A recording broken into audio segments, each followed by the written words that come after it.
Morning! I'm on the slightly noisy Victoria line, heading to Zone 2 for Episode 5 at the bottom of the Victoria line as we go and tick off Brixton at the end of the line.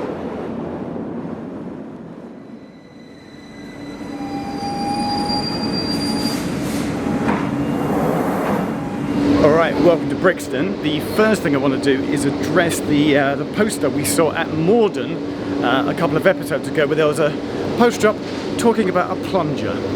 What is that? During the peak hours, to save the time that it takes the driver to walk the length of a platform, London Underground do something known as stepping back. It means that there's a driver ready at the front of the train to take the one out that's just come in as soon as possible.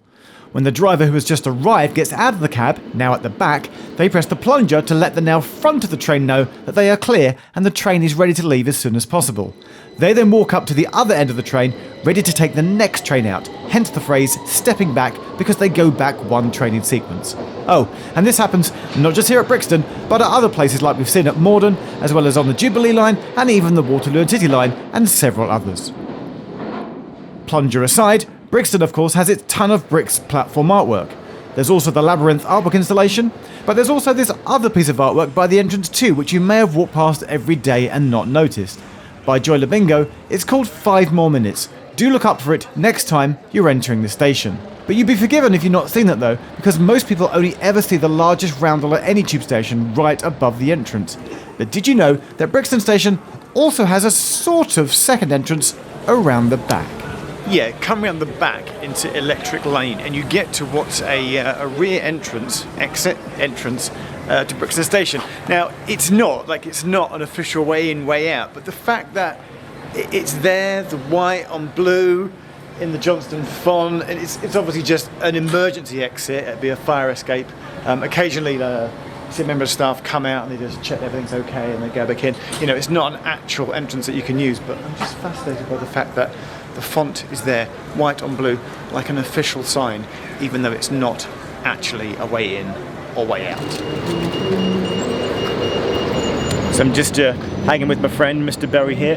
I do genuinely like Brixton. There's this amazing moment when you get off the train, come up the escalators and you hear the noise of the ticket hall and then the noise of the light of the outside. And when you step out, it's like all walks of life are here and you never quite know what you're going to find. Here it's a sunny day and there's a busker outside who I've just been watching for the last few minutes. It's a very vibrant and diverse area and I do love it quite a lot. And once outside, take a walk around and you can literally be hit with the sights, sounds and smells of deliciousness, as there's several street food vendors here, along with outdoor markets, indoor markets and so many options serving up almost every type of cuisine that you can think of. It's a great place to eat. Even if all you want is maybe a regular high street chain, Brixton has those too. Right then, has anyone seen a National Rail station around here? Join me on the jaunty angle, why don't you, as I pose the next question to you, which is, have you ever been to Brixton Station? And no, I don't mean the tube station, because if you have been here and you said to someone, meet me at the station, you just think of the Underground, well wouldn't you? I bet there's some people watching this that have been to Brixton Tube Station and have never in their life walked 1 minute around the corner to Atlantic Road to where the National Rail Station is. Southeastern trains come in and out of here on the Victoria to Orpington line. And whilst on the southbound side there is a bars and arrow to suggest there's a station here, this innocuous tiny little staircase here is actually a quicker way to get into London if there's a nicely timed train. But you'd never know just from that sort of unlabelled narrow staircase that there's a train service there going into London. What would also be really handy here is if the overground also connected up with the National Rail platforms, as at the moment that line passes antagonisingly right overhead. It will be so good, but very expensive, to build a connection here. Indeed, how about imagining a mega hub Brixton Station with the Underground, Overground and National Rail all combined? That would be amazing, but it's never going to happen.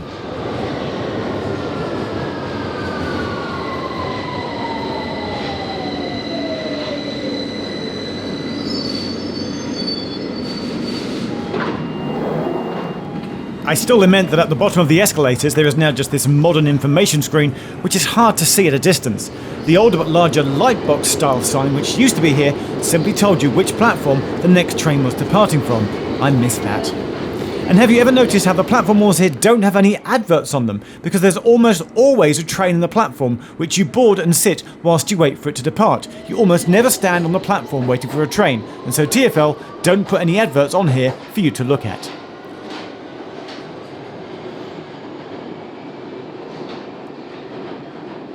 Take a peek down the overrun tunnels to the south of the station in the distance, and remember that 2 trains can be parked up here at the end of service. And finally, my favourite little thing, which always makes me chuckle, is that the newsagent's kiosk here is called the ticket shop, but you can't actually buy any tickets from here. And that is everything I think you need to know about Brixton.